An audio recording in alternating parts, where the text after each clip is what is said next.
Hi there, welcome back to Tiff Reads Books, where I read books and then I talk to you about them. And today, I have my brother also to talk to you about what we just buddy read, which is Congo by Michael Crichton, and we had a time with it. How long has it been since you've read a book? It's been a while, yeah. Like years? Years, definitely. Okay, so that wasn't a did this make you want to read more? Definitely, yeah. Definitely. To read better things? To read better things. A little bit more well thought out and a little less okay. chaotic. So we're doing a thing where we are reading a book every 3 months-ish. And so we're reading a book together every 3 months, and then we're talking about it while we drink some beer. So I have, this says wine, but it's beer. This side. You can get This bottled. side You can says get beer. canned wine. Yeah. So I picked the beers, and he picked the book. Do you want to say why you picked this book? I never, because we never read it. No, we hadn't read it. And we saw the, I remember seeing the movie. And it was When you were a like, weird what, movie, 4? yeah. 5? Something like that. Yeah. Yeah, I was like 8 or 9. I just remember the weird, creepy gorillas. Yeah, Kind of the reminded really me. bad. It reminded me of when I saw Evolution. Remember that movie, Yeah. Evolution? Yeah, but that one was a silly, stupid time. I know. On purpose. On purpose, but it reminded me of it Yeah. actually quite a bit. Yeah, the really bad human in a gorilla suit. I typically like Michael Crichton books, but this one was just weird. Very weird. It lost the plot, at 70% through. Like, literally just lost it. So, before we start talking about the book, so I picked 3 different beers that kind of are themed. So I'm going to tell you what I picked and let you decide what we're going to drink. Got it. So, I'll show you the first one. And this one is Apex Predator. And it has a lion on it. So it's African themed. Is the best I could do with this one. But this is a farmhouse ale. It is by Off Color Brewing out of Chicago. I picked this one because it is also supposed to be like their good old boy drinking. So I was like, this is Monroe's beer. Okay, got it.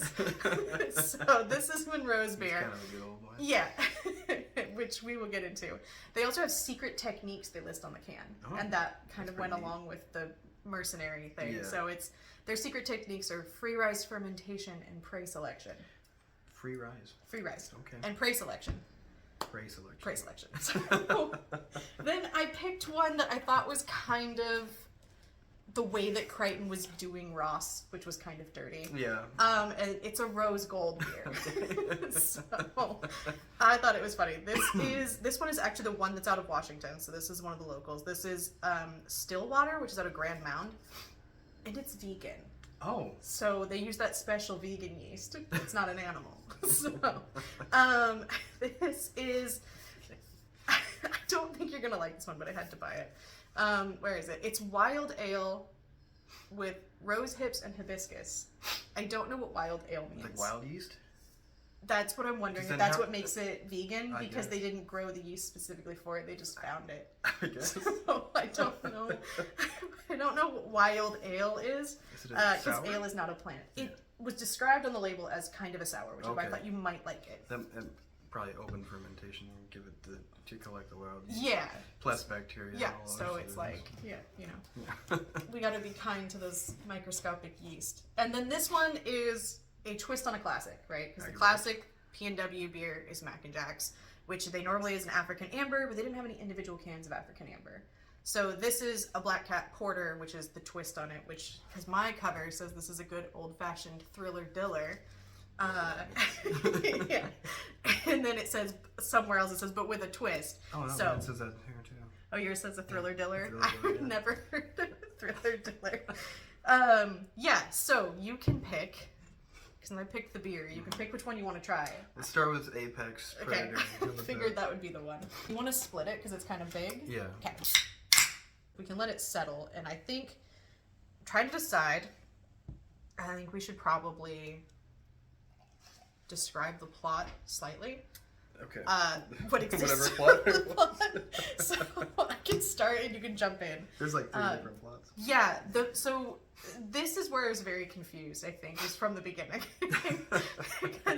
So we have Dr. Ross, who is young. She was like a child prodigy, and so she works for this like big tech company as a geologist.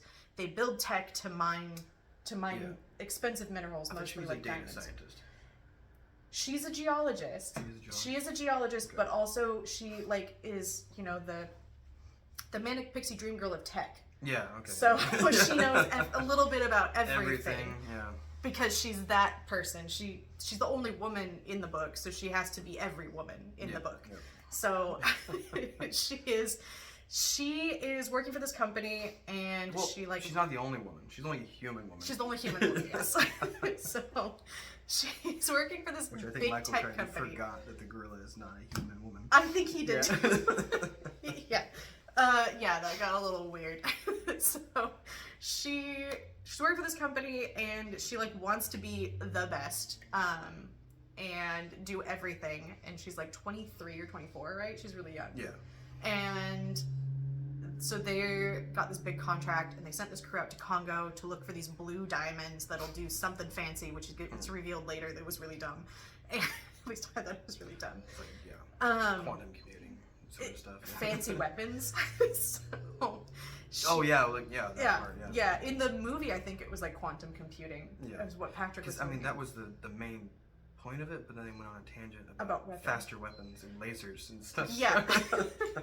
So, that crew goes missing while like they're supposed to like report in, and that crew goes missing, and she thinks she can figure out where they went, and this somehow leads her. Do you remember how it leads her to Peter Elliott? Like, is it just because she thinks she saw a gorilla face? Yes, she thinks she saw a gorilla face, even though her boss, who is apparently an animal expert, was like, no, gorillas aren't aggressive. Tony, like is that his name? I think it was Something Tony. like that? Yeah. No, gorillas aren't aggressive. Couldn't have been a gorilla. So she goes and she finds goes to Peter Elliott because he's like the foremost he's got a gorilla researcher on gorillas, and he has one. He's also very young. Sign language. Yeah. Yeah, he's also very young and is like a child prodigy in animal behavior, which... Yeah, the whole idea with Amy, the gorilla, was to be an ambassador. Yes. So... Yeah, so they were gonna take the gorilla to try to, like, use her to, like, lure out these other gorillas. Or to communicate with them. Or something. Be a translator. Basically, yeah, because she's a talking gorilla. Yeah, and so they have to go find this crew. Because, I mean... Reasons. It doesn't make sense. I think about that actually on the way here. So they had. How does she just know other gorillas' speech just by like were they telepathic? Yeah, we can definitely get into that because I had some questions.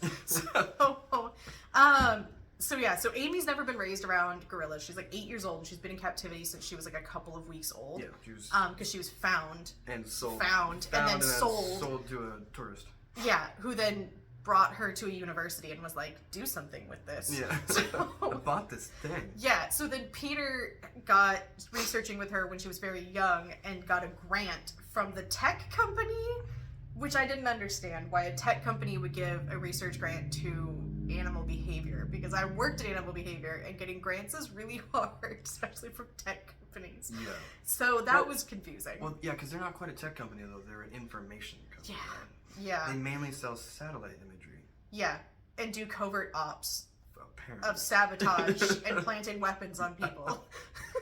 So that's why I can't even. That's about as far as the plot. So they have to go to Africa, and then they use this like mercenary guy who's been living in Africa, who also is like the only non-white character because his mom was Indian, who actually has like a role in the book, but we just treat him like a basic white dude the whole time. Like he even gets called like a white dude. Yeah. White hunter, yeah. And I was like, wait a minute. Mercenary. Well, I thought he was Indian. But only mostly. Only mostly. He's Indian and Scottish. Yeah. And he's been living in the African jungle forever, leading like tourist guides, and then he was in Benghazi for a while. Yep. For some reason. He's like gun running, right? Yeah, he's done all sorts of weird shit. Yeah. So he's gonna lead them through the jungle, and then they get attacked by a bunch of different things, and then they get to the city, and that's when stuff happens. This is going to be full of spoilers from this point. Oh, if it isn't already. Yeah. All right, do you want to try this? Sure, we'll try it. Okay. All right. I really like that. That's really very drinkable. Yes. Yeah, it's like a saison. It's really good. Yeah, it's like a white beer. It's probably not cold enough, but I kind of like it about this temperature. Same. Yeah, it's kind of thick. It reminds me a lot of the Scottish version of a wheat beer. Yeah. Is what it reminds me of. It's Okay, so beer. The plot goes from, I mean, it's all Romp about through the jungle but it's all about finding these diamonds, right? Yeah. And there's a lost city of Zinj. Zinj, right? Zinj. That's right. It's called lost Zinj. city of Zinj. I have notes. Yes, which was apparently a diamond. A diamond mining based civilization. Yes. Which didn't make a whole it lot of did sense. not. Okay, so I actually was like, I think I have a note in here during that because I got They so also frustrated. say it was only from 500 years ago as well. It's weird, regardless, because like, especially since they say, well, they stopped mining them because the only ones were left were the blue diamonds. And those aren't good gemstones. Like, who wouldn't want a blue gemstone? Apparently. They just want clear ones, apparently. Yeah, which again is also a fairly modern thing to want your diamonds to be extremely clear, right? Yeah. Like within the last couple hundred years. I mean, what was popular in the Baltic was amber, and yeah, that was the popular thing. So that was weird, but that's getting like way ahead to like the last like 20%. But we're jumping around as much as the plot did. Jumps around. So we can start in the beginning. The first character we get introduced to is Ross, is Dr. Ross. Yeah. And it's really confusing as you go into the book because he continuously only refers to people as their last names because based on like the introduction is like part real and part him writing it as if he's writing a documentary of something that happened. Yeah, there's a lot of I was very confused. Tech stuff. Yeah, but he also thanks like Travis, that was his name. Travis. Because he thanks Travis, Earth Resource Technology Services in Houston, for permission to use videotape debriefings, which did not happen. So he's in his introduction, he's writing it as if he's introducing a research project that he wrote. But he also talks about like how hard it was to write this book, which is clear. And then he signs it off like with his initials too, like says MC down here, like all tiny, because he like wrote it in a very confusing way. Yes. Oh yeah, it definitely was like, seemed like he picked it up, put it down, picked it up, put it down, picked it up, put it down, kept struggling to maintain interest in completing the story. Which, when I looked up about the book, I found out he sold the idea for the book first and got the equivalent of, what did I tell you, like multi-million dollars, the modern day equivalent of, to write this book because he wanted to make the movie. So he sold the book and movie option and then struggled to write the book for like 5 years. Yeah. And it's only like a 300-ish page It's like book. a classic ADHD movie. Yeah.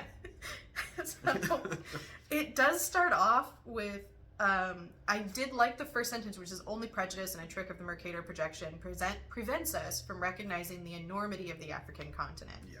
And so it talks a little bit about like the prejudice going into it, but then there are things in here that are fairly prejudiced and racist, like borderline racist. Yep. So that was an interesting choice to make. Yeah. But it was the 80s, so not everyone was as educated. Yes. So we start off with Dr. Ross, and Austin read first and messaged me that Dr. Ross was Michael Crichton's I Can Fix Her fantasy. Definitely. And I was like, okay. So then I got to that point, and I was like, okay. So he wrote her as this like extremely intelligent but also very worldly, naive woman, young woman. Fit. And attractive. Oh yeah, she's fit and attractive. That's the first thing you notice about her every time she walks into a room. She's tall, fit, and attractive. Is she redhead? I'm pretty sure she's like a redhead. She's a redhead. Redhead or a blonde, but yeah. And every time I tagged a bunch of them. So we get like, it's a third person omniscient perspective, which really tripped me out a lot of the time because we would be following in someone's like limited and then suddenly kind of open up and know what everyone else was feeling and get like these backgrounds, these reports and things kind of put in the middle because he switches to writing it as if he's writing a report. And he was like, he'd be saying something and be like, Peter later said in an interview, blah, blah, blah. And I was like, wait, what? Yeah. Where are we? Yeah. It was very confusing. Yeah, there's like at the end when she was talking about how she was jumping up and everybody probably thinks she's crazy. Yeah. In the middle of a paragraph that it didn't make any sense why it was there. Confused me. Like, So we get she's like reminiscing, and yeah. but we're in the what? And the report. So the first thing I marked is like this report on her personality, and it's like, I don't know how it's written in like as a DOS printout, like an old computer printout, where everything is like in all one line, but separated with like slashes. Which he does stuff like that a lot. Does he? In his books. Okay. So I've never read a Michael Crichton book before, and this like is my with first one. Jurassic Park, he's got numbers that paint pictures. Okay. So he uses imagery like that. Okay. It's really interesting. Her like drawbacks that she has. These are like negative things, and it says they were less reassuring. Youthful, ruthless, tenuous human rapport, domineering, intellectually arrogant, insensitive, and driven to succeed at any cost. And I was like, feel like this is a lot of like a tech bro positive thing, where like if we were, because later he says CEO. Yeah. Later he says very similar things about Peter, and does not say it as if it's a negative. Yep. But he says it extremely as a negative coming from her, which, to be fair, he does keep her character consistent, or his explanation of her character consistent, but her actions are not consistent throughout the book. When she randomly shows a lot of concern and then stops. Then when someone dies, she's like, God, this is ruining my plan. Yeah. So she's very set on a timeline after she gets told she can actually go out and like go on this trip. And that's, yeah, I don't know. Like, it was suddenly very confusing. Yes. She might have been considered beautiful, except for her cold, aloof demeanor. Yes. This 24-year-old girl, was dressed in a severe business-like suit, and she carried a briefcase. Which just seems like it's written as a negative, but it's just a description. Yeah. I think. And then she doesn't say her name, she announces her name. So we're supposed, I'm Dr. Ross from the Wildlife Fund, because apparently ERT owns a wildlife fund, which, again, I don't know why, except for plot reasons. So that's where you texted me that it's his I Can Fix Her Dream Girl. So I was wondering if we were going to go, oh, she meets the man, because then she falls in love with one of the other characters and changes her whole thing, and that's kind of what I was wondering was going to happen. Oh, is she going to fall in love with Elliot, and then she's going to become soft and maternal and, like, you know, good with people, because love. But that didn't happen. No. And I was kind of happy that didn't happen, actually, because I was wondering if that's what it was going to be. It was interesting because the opposite happened. He disliked her more and more. They just really started to hate each other, which was really funny. Also, her name is Karen, because it's the 80s. Yeah, her name is Karen. Okay. This one I underlined because I was like, why? Why are we doing this? Similarly, Karen Ross, despite her youthful cheerleader beauty and soft, seductive Texas accent, possessed great intelligence and a deep inner toughness. Despite her beauty, she's tough. And intelligent. But we just said that she would be beautiful if she wasn't cold. So is she beautiful or is she not? She had matured early, which, gross. Irrelevant and weird. And a high school teacher had once praised her as the very flower of viral Texas womanhood. Yeah. Not viral, viral. Viral. Viral would be a whole different Viral Texas womanhood. A high school teacher, because she matured early. I don't know why we needed to say that, because that was in parentheses. Yeah, and then it said Ross felt responsible for previous ERT expeditions. Because she's beautiful and voluptuous, apparently she feels responsible for people. Those two things are not related. No. Yeah, there's a lot of cringe in those first few chapters. Yeah, this is like page 55. Okay, so this is day 2 of the story. The story's broken up into days. This is day 2, section 5, Amy. So this is when we first meet Amy. Yes. Which was weird, too. I don't know if you want to say anything about first meeting Amy. She's, like, jealous of Karen suddenly. She's jealous of every woman. Yes. Amy is jealous of every woman. Because she's a female gorilla. So therefore... human. Therefore, human behavior. Yeah, that was a bit strange. I have that tabbed if you want. I can say something can, that yeah, might go trigger for it, what you're yeah. trying to say. Yeah. Over the years, Elliot had come to recognize many distinctly feminine traits in Amy. She could be coy. She responded to flattery. She was preoccupied with her appearance, loved makeup, and was very fussy about the color of sweaters she wore in winter. Yeah. Yeah. Just... I get, like, I think what he was going for was trying to, like, well, to anthropomorphize her, to humanize her, right? So you be like, oh, yeah, she's which so relatable. relatable gorilla, which is frustrating because Peter is an animal behaviorist who is constantly telling people to not anthropomorphize her behavior. Yeah. Her behavior is strictly gorilla, and then he's like, here's how she's like a human woman. She's so Why? fickle and jealous. Coy. How Coy. can an animal be coy? Hugin does not like it either. I think that's pretty much like, that's just gorilla behavior. If you've ever seen a gorilla, they're kind of coy. Yeah. They're not, they always kind of seem to be like that. They're shy animals. Hence why you can go into the Congo and just sit around them. But doesn't coy have like a flirtatious undertone to it? I guess like it's like the being shy but look at me but don't because it's nervous. Oh yeah, like type of thing, right? Yeah, to be chased. Yeah. Yeah, like already just imposing like patriarchal traits on this gorilla. Like you will fit into the human femininity standards. Like because I have expectations, which makes me not like Peter, like at all. Yeah. I went in a little. It was a bit weird. A little sour. It's a little bit weird. That whole thing. That's just when it starts to go completely off the rails for me, though. Which is only at page 57. Yeah. We're kind of losing. Like, okay, what is this all about? Yeah, we're like I like character-driven stories, so I didn't mind getting a lot of the character development and learning who they are and how they interact with people, but it didn't go anywhere. Yeah, it's mostly just okay. It was a lot of them trying to figure out logistics of like how they were going to do this. Yeah, that was mainly that. That was like a lot of the. Also, they were in a Boeing 747 because we got a plug. Yeah. Boeing, so. Yeah. At least the science in Well, here, the like technological science. Yeah. I mean, there's only a couple. The technological science in here was really accurate and really well explained. Yeah. It's definitely a hard science novel in a way, which is weird because it's like hard science and then all this animal behavior, which was accurate and well researched, actually. Yes.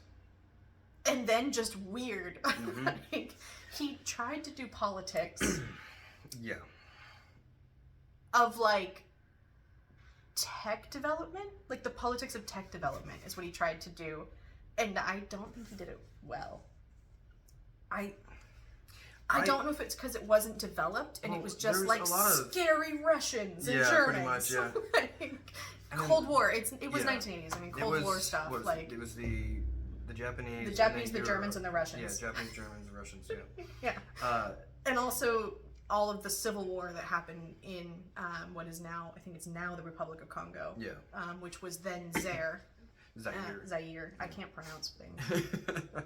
It's spelled Zaire. Yeah, I can't even pronounce like half of the cities in our state. Yeah, that was. I mean, I get like painting a picture of what's going on. Yeah. I mean, and it was somewhat relevant to part of the story when they were flying in. I do like that when they got on the plane, Amy was like, "This is a nice house." Yeah. Amy is the reason I kept reading, honestly. She was like the most consistently well fleshed out character that actually had like realistic motivation. Yeah. And realistic emotions and reactions to things. Mm-hmm. Like, honestly, she's the only like true character in here. Everyone else was a cardboard cutout. Yeah. Everyone else felt very rigid and very... Except for Monroe. Yes. Which I am offended that I like him, and we will get there. So day two was them like getting Amy on the plane, getting everything ready to go, and then day 3 is Tangier, and I think day 3 is where she gets kidnapped, right? Yeah. Because it's before they make it to Tangier, or is it in Tangier? It's in Tangier. In Tangier. Sure. So Amy gets kidnapped randomly. Because is this when we introduce the bad guys? That isn't Dr. Ross? Is there bad guys there? I mean, they've Well, got there's the ones that there's the kidnap her. consortium, right? Yeah, it's the consortium. Is this where we get Monroe? Is in Tangier? I think it is. Yeah, that's why they stopped in Tangier, was to pick up Monroe. Okay, I think I have that tabbed. Yeah, because they were told they need Monroe. Yeah. Or else they can't complete the mission. Yeah, so there's, on the 747, they have this room called the Coffin, which has, like, all these, like, screens that Ross can watch the whole time so she can interact with everyone from She's the a vampire. base. Yeah.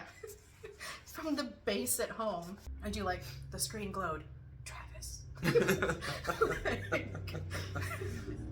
I did like all the descriptions of like the 1980s DOS, like you know, it's the still the imagery used for tech screens is that black background with the green text.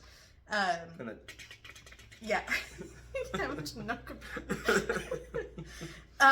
Okay, so basically Travis gets in touch with Ross and he's like, shit's going down, you're fucked.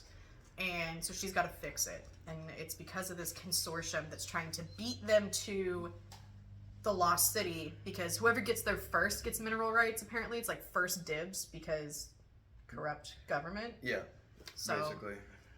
Because it's the government of Zaire that told them whoever finds it first can pay us a shitload of money, but you gotta also pay us for the opportunity, and then we're gonna ground your planes. Yeah, it was weird. Yeah. So but apparently the consortium was not bothered by that at all because they were ahead. They did not give a fuck. Yeah. Yeah, I thought it was a bit odd where. Do you want to try the sour and end with the heavy? Yeah, he was hammering on the consortium being a big issue. It was really only for bidding for Monroe that they ever came into play. Really. Exactly. Which we're about to get to Monroe. Yes. That's this chapter. So should we break and rinse these glasses? Yeah. The next half of the video is going to look so much better. So I forgot to push on this mode. Okay, so we're going to try this one. I figure we can each have, because it's a smaller can. So this one might be a bit sour. Like Karen Rose. Exactly. A little bit sour, a little bit girly, a little pretentious. Pretty if it wasn't so successful. How dare she be successful and good at her job? That's what men are for. I was really hoping, because you know, the thing I like about Jurassic Park, and I didn't read the book. You tried to get me to read the book. You should read the book. And his good, writing style was not for me at the time. This but is not also, a good this book is not a good representation of Michael Crichton at all. Also, like, no writing style other than Stephen King's worked for me at the time, and I think because my brain was all over the place, that his writing style just clicked with me, and I couldn't do others. Yeah. But I can do others now because my brain is healthier. But I like the movie for Jurassic Park because the villains and the heroes are the women.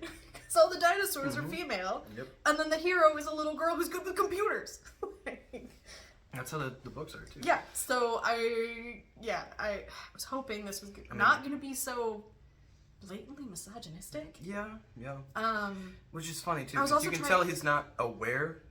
He's not self-aware on anything in here at all. And when we got that first sentence at the beginning, I thought he was going to be a little self-aware. Mm-hmm. Maybe this is self-aware for the 80s. Maybe, yeah. But he's not self-aware now. Yeah. So, Monroe. This is where we meet Monroe. Yes. Best character. Because we basically need a guide. We need a guide to get us into the Congo. Because it's dangerous. There's a conflict. The jungle itself is dangerous. Yeah. None of these people have ever been in a jungle. Any experience with that at all. Yeah. So, yeah. Ross isn't even allowed in like the field in like Colorado. She hasn't even been given, that's right. Yeah, because her boss won't let her go into the field. He won't let her go anywhere. He's protecting her. He needs to protect us. So she doesn't have any field like experience at all. Other than planning. From being a woman in science, I know that in the sciences in general, field gear is not made for women's sizes. Safety stuff is not made to take, it's not made for taking women's safety into consideration. And a lot of men who work in the field haven't had to consider women's safety, so they only think of their safety. So the fact that she has no field experience sets us up for some potentially very dangerous situations that don't happen. Yeah. She actually is not She's a drawback. like G.I. Jane. Which is fine. I was like, oh, surprise. Okay. I don't know why, but surprise. Okay, should we try this? Yep. It's almost the same color as the other one. It's a little like more golden. Yeah. And then again, hazy. It's not rose gold though. It's not, no. Oh. It does smell like a sour. No, that just smells like feet. It does smell a little iffy. It smells like blood. It smells like rose hips. It smells like badly stored rose hips. Roses really smell like poo. Rose hips, dude. Caroline. Okay, but it doesn't taste bad. It has a sour afternote. Oh, the aftertaste is not great. Is there rose hips in it? Yeah. It tastes like rose rose hips. water. Yeah, it tastes like rose water. Rose hips are a little more like earthy than like rose petals. Yeah. You make sure they smell the same. It's fine. Just don't smell it. Just hold your breath. We'll not be buying. We'll not be buying again. Okay, so we get introduced to Monroe when all the consortium people and our ragtag team are trying to get a guide. They're all bidding for Monroe because he's the best in the area. The name of Captain in quotes. Charles Monroe. He gave himself that title of captain, which I also kind of love. Yeah, was not to be found on the list of expedition leaders employed by any of the usual field parties. There were several reasons for this. Foremost among them is distinctly his unsavory reputation. Yeah, it also could be because he's freaking mercenary. He's a mercenary.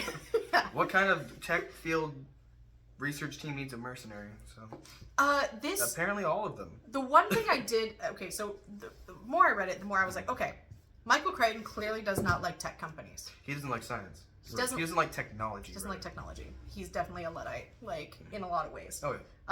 Most of the books that he writes ends in science bad. Science bad. Yeah, but your scientists were so preoccupied with whether or not they didn't stop to think if they should. Whatever that exact quote is from Jurassic Park, that is Michael Crichton, from my understanding. He has also said some anti-climate change shit before, like he doesn't believe in climate change, which is very weird. Considering he's so educated in the sciences. But also that, technology will ruin the world. Anti-tech and anti-oil. And he's like, no, it's not ruining anything. Yeah, it's very odd. I don't understand. So Monroe had been raised in the wild northern frontier province of Kenya. That's all capitalized, by the way. Yeah. The illegitimate son of a Scottish farmer and his handsome Indian housekeeper. She can't be pretty, she's gotta be handsome. Yeah, I thought that was weird. I thought it was weird too. Monroe's father had the bad luck to be killed by Mau Mau gorillas. She'd be beautiful if she wasn't handsome. Was killed by Mau Mau gorillas in 1956, and here we get a footnote which explains that more than 19,000 people were killed in the Mau Mau uprisings. Only 37 whites were killed during 7 years of terrorism. I guess that's important that we know that they killed people, but not white people, which I thought was really weird. Like, why? Deaths are deaths. Yeah. Like, I mean, it's also probably because the population of white people in Kenya was not as high. Yeah. This is really weird. Each dead white was properly regarded more as a victim of circumstance than of emerging black politics, which was also very weird. It's a weird footnote. Yeah. There's no context. There's no context it's like to what they killed white people, but not because they're racist. Basically, I think that's what he's going for. Yeah, Which is just why I even mentioned it. I don't understand. That was my question. I don't understand so much of this. But anyway, so we get Monroe, and Monroe is special.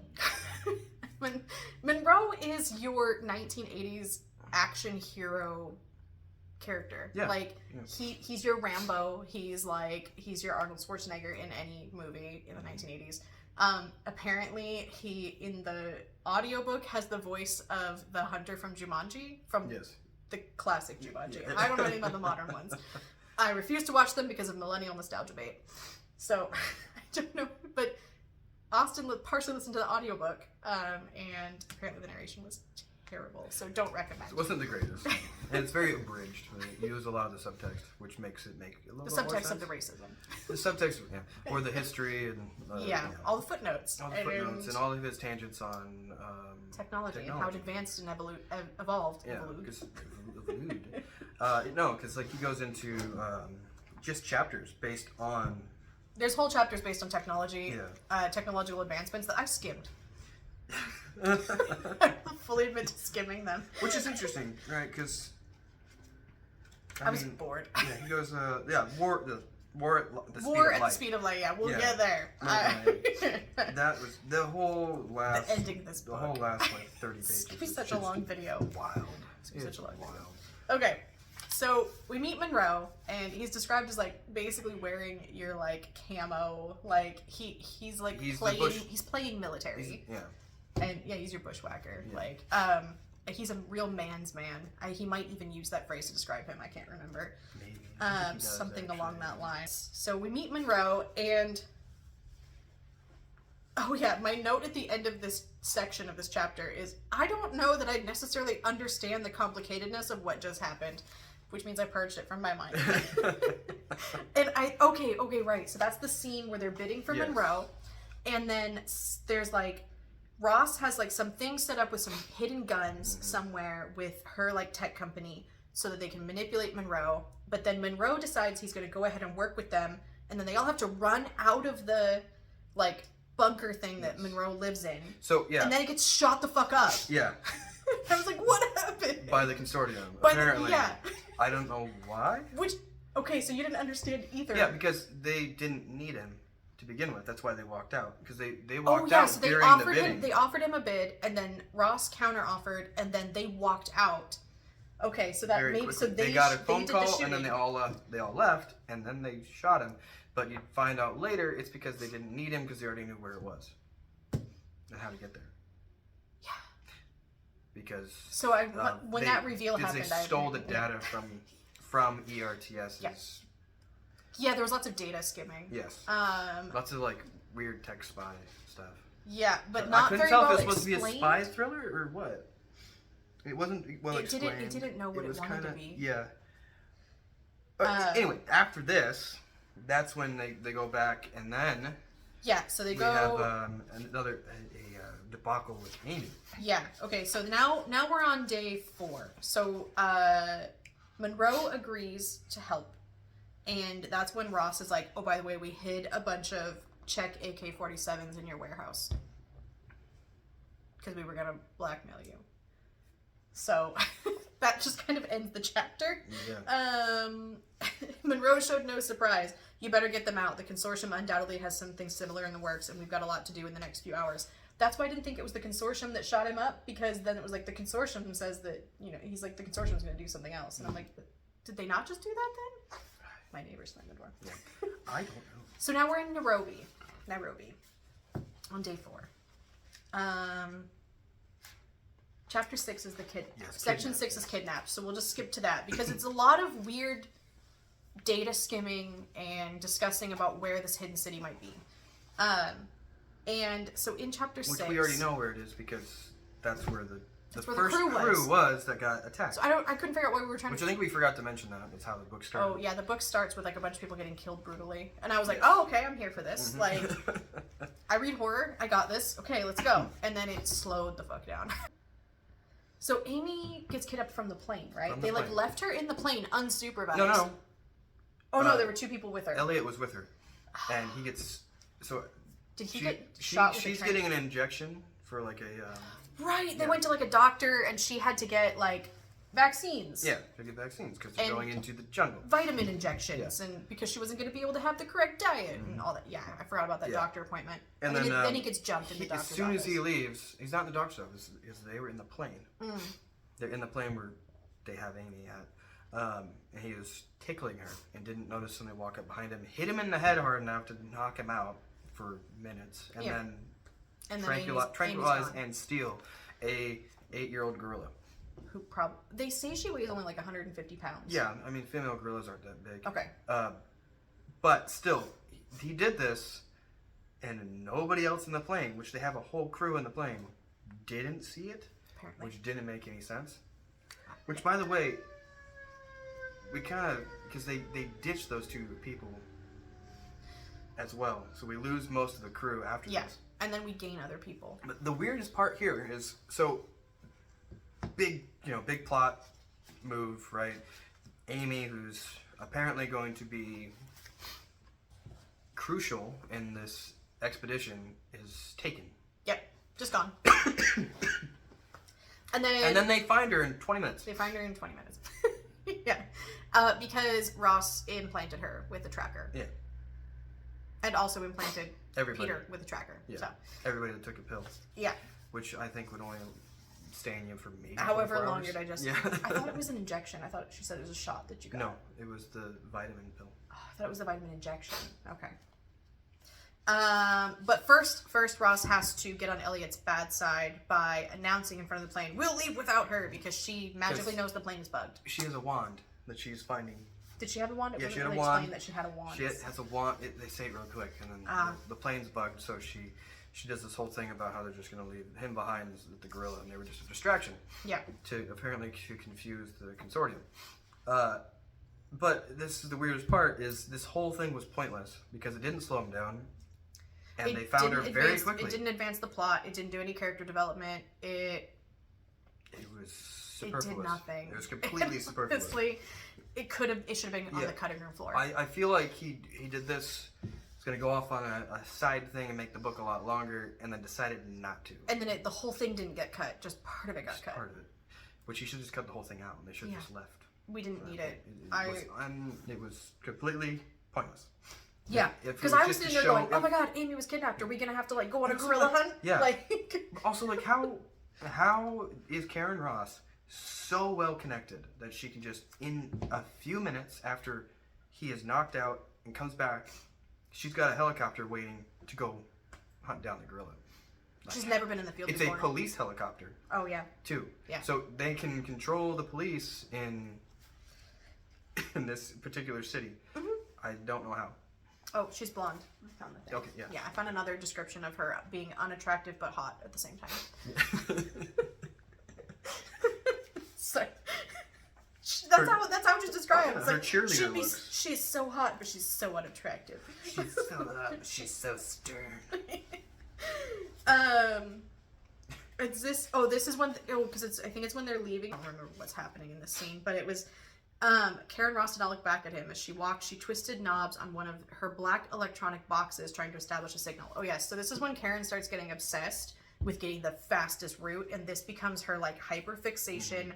Only thing she cares about throughout the rest of the book now, which is the fastest route. Which is then completely nullified because apparently she gets notified that the consortium is way ahead of them by days, and they got to figure. They got days ahead somehow with that 20-minute delay. Yeah.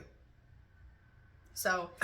That's one thing that didn't make any sense to me because why were they, if they were already ahead, why were they trying to get Monroe in the first place if they already were that far ahead? Because this needed an editor. Yeah. Okay. So, a second electronic box hung from a shoulder strap, and since she did not turn to look at him, he had time to notice there was already a dark stain of sweat at her shoulder, and another running down the back of her shirt. Her dark blonde hair was damp, clinging unattractively to the back of her head, and he noticed that her trousers were wrinkled, streaked with dirt from the fall. She still did not look back. Okay. I'm mad that she's a badass.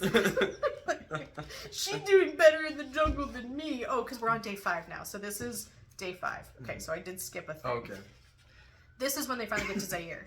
Which they jump out of the plane. They jump out of the plane, so that's... they're getting shot at by... or did that really getting shot at only be 5 pages long? Yeah, it was they're trying to shoot us down with surface to air missiles. But they're outdated and old. It'll be fine. In our little... tiny plane. Yes, and the reason that they're shooting them down, they're shooting down anything that comes into the airspace because they're being attacked by cannibals. Yes. So they're shooting down planes, which these people who live in isolated population in the deep jungle in small tribal communities do not have planes for you to shoot down. Yeah. I was very confused. We were just shooting down all planes. I think we were also worried about an uprising from another trying to take advantage of the turmoil. Yeah. And it was just what? What has happened? So yeah, Monroe and Ross like plotted this like secret, we're gonna jump, basically. They didn't want to tell Elliot. They didn't want to tell Elliot because they didn't want him to worry Amy. But I was like, you should- got a gorilla, you gotta prepare that bitch. Yeah. Like... Well, they just tranquilize her, and then Monroe straps her to him. Yeah, Monroe's like, I'll take her, and she wakes up from the train and fucking bites him. Yeah. Which I was like, yeah, Amy, bite him. He didn't ask for your It's funny because consent. the details like that are left out of the. Really? Okay, yeah, you the did have an audiobook. abridged copy. Yeah, so I had to for go sure. back anyway and read the. Yeah, that was actually kind of funny. That's where I liked Monroe. He was like, I've got her. You're not good enough, Elliot. Yeah. Like, yeah, Elliot's not good enough. Because at this point, he's starting to I like how he ignore just- Amy. Like how he got Elliot to jump out of the plane. Though he's just like, "You'll be fine." No, I won't. I'm scared. Oh well, that's too bad. Just shoves him out. Yeah, it was very 1980s action movie. Like, just fucking It's all shoving automatic. him. That's how parachutes work. Yeah. Yeah. It's not how they work. Yeah.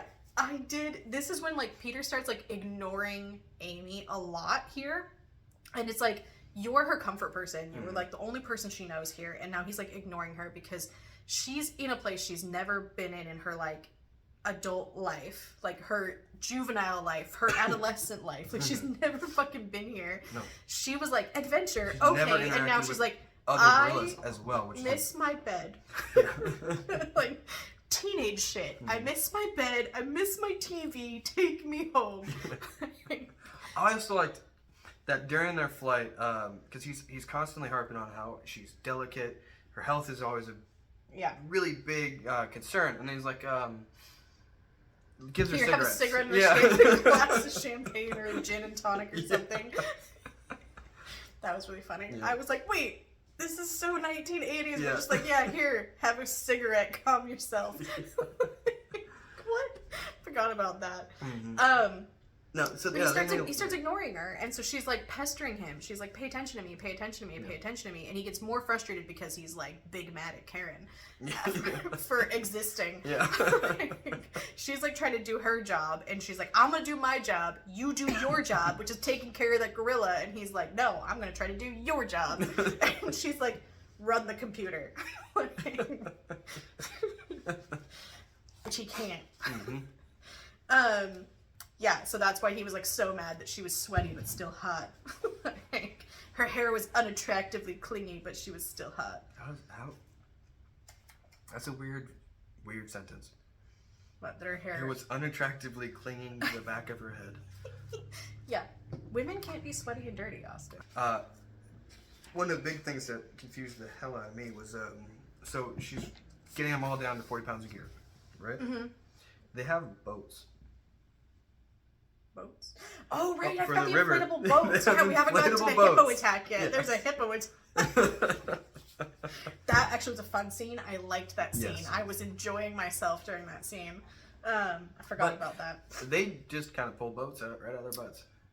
This is very much a 1980s action movie. It's like, just don't ask questions. Which means they could have done the movie well. Yeah. But they didn't. They didn't.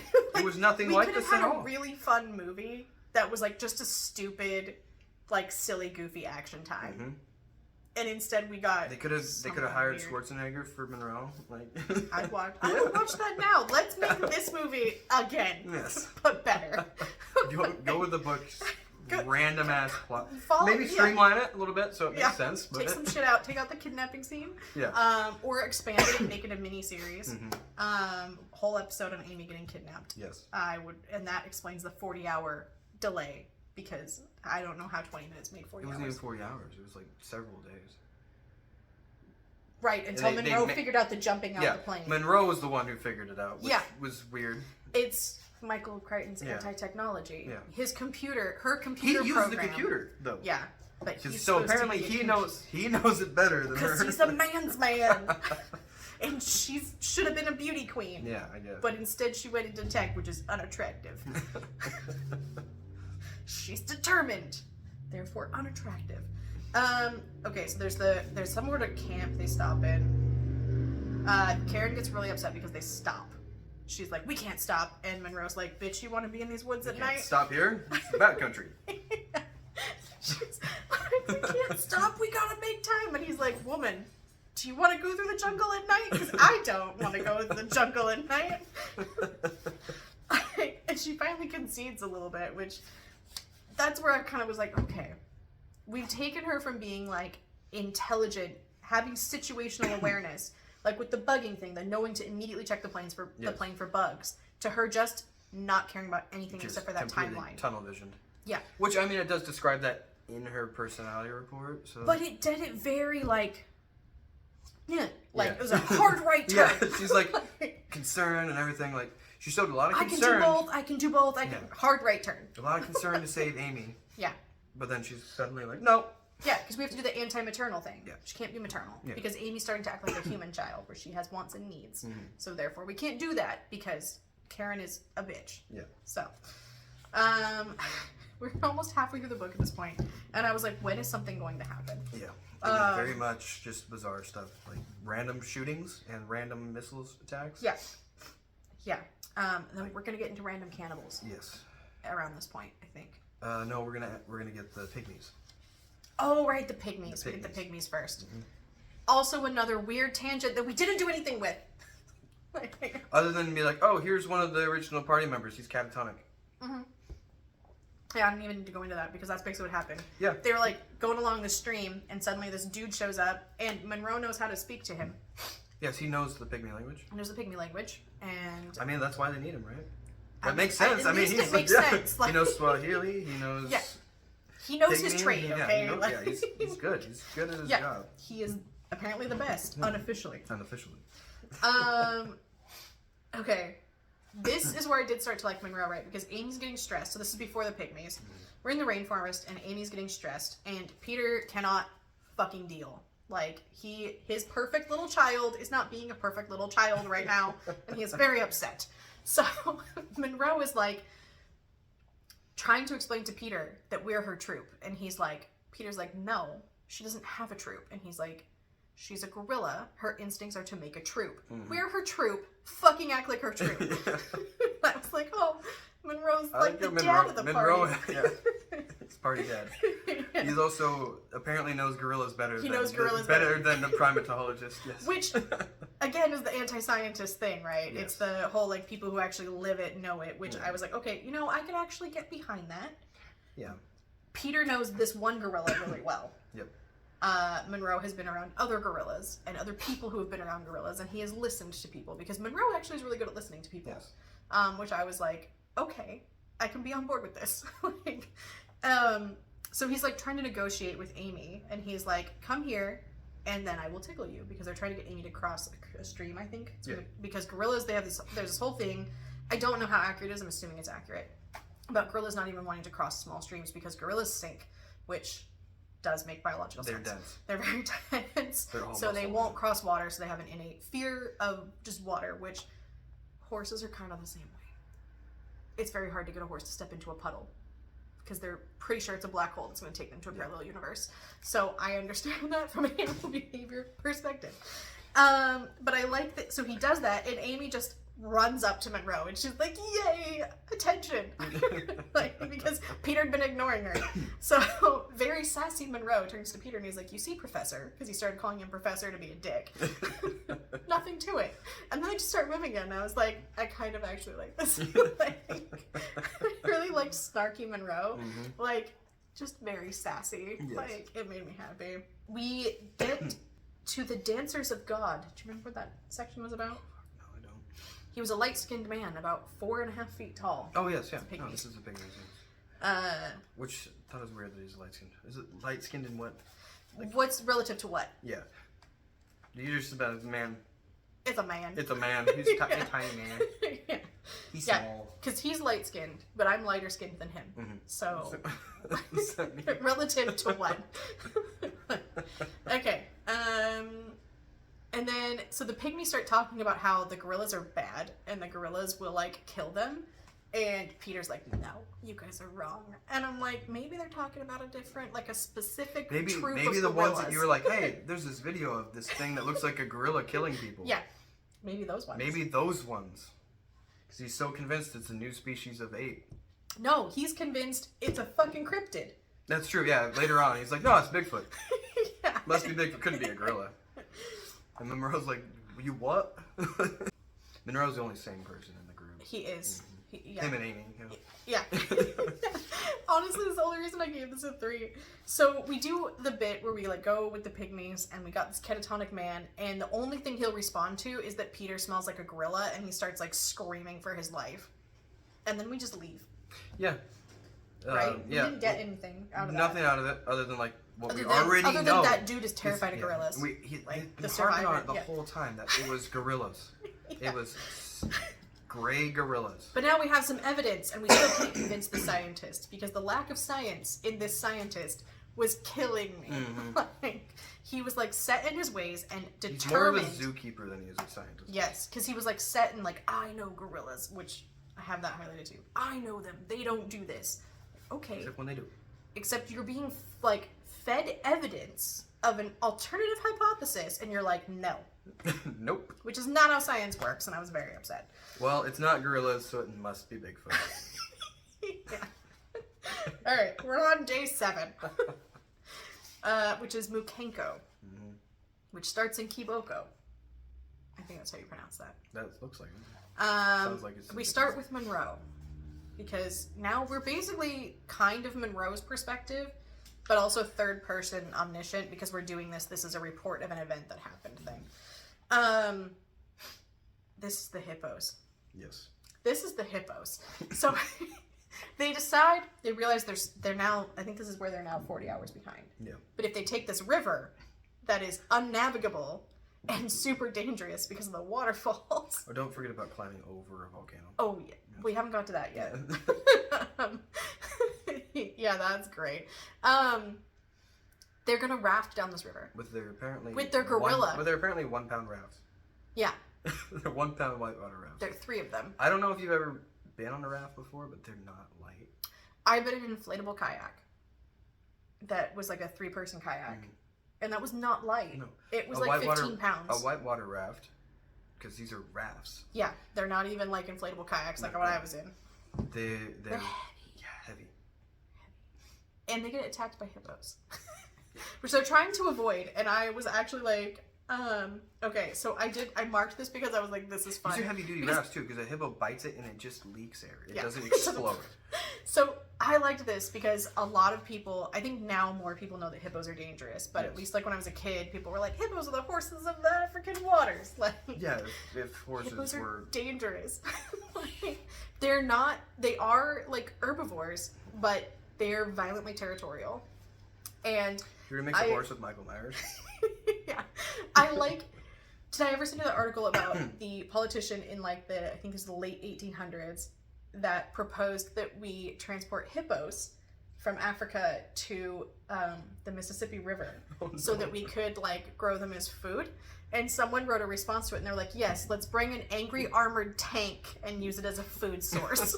I can't remember the source of it, but it was the funniest thing because they legitimately thought about it. Because they are massive, and everyone was like, oh, it's just a cow. It is not a cow. It's not. It's very dangerous. But it was like talking about they have tear gas to like fend off the hippos. They're like shooting tear gas canisters. And I was like, they're tear gassing themselves. Yes, they are. They're tear gassing themselves and somehow still able to see everything. Yeah. Oh, it burns a little bit. Yeah, they were like, oh, it burns. And I was like, no, you should be like, I've seen like tear gassed protesters. It's not just like, ow. It sucks. Yeah.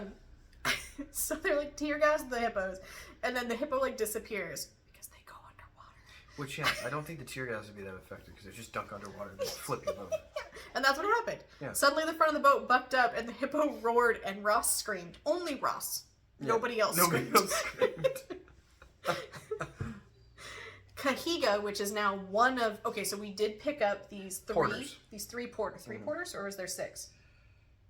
He kept... He He never really never numbered says them. how many there are. We just know when they're they all died. brothers, though. They're- We do know that. But we also know that they're not really brothers. They're brothers because they come from the same tribe and they do shit together. We get a definition of brothers because apparently they all laugh a lot, which is definitely a stereotype. They laugh at or they laugh at Ross when she's like, "Oh, so you're all related?" And he's like, "Ha, what's related?" Like, I was like, okay, so they're not like blood related, but they call themselves brothers. It's fine. It's whatever. So Kahiga, I think this is when Kahiga dies. No, Kahiga doesn't die. Oh, Kahiga's the only one that lives out of all of it, right? I think so. There's like one that lives. It was unclear actually in the end. Unclear. Who all One of them was named Malawi, and we found out when he died, and I was like, is this the first time this man has been named? Yeah, it is. It was like actually. Malawi. They found Malawi's body, and I was like, who's that? Who is this man? Yeah. Why And do we? then Is this why do we and then, care? yeah, and 2 more die. And then we stopped naming them, and then we started naming them again. And then we It was- forget about them. And then then we just Don't. they were just there. We'll get into the ending, which was Okay, we're getting close. We're at like 185. Okay, so that's basically the big thing that happens on day 6 or day 7 is the hippo attack, which was actually a really fun thing to read. All right, so that was really, really long because we had a lot to say, which makes me kind of want to drop it down from a 3 to a 2.5 because I feel like I should not have that much to say for a 3-star book. I still have more to say. Yeah, we didn't finish everything and we've been talking for 2 hours. So, a lot of opinions on this. So I'm going to cut it into 2. So, stay tuned for a couple of days. I'll get the next one uploaded and thanks for hanging out with us. And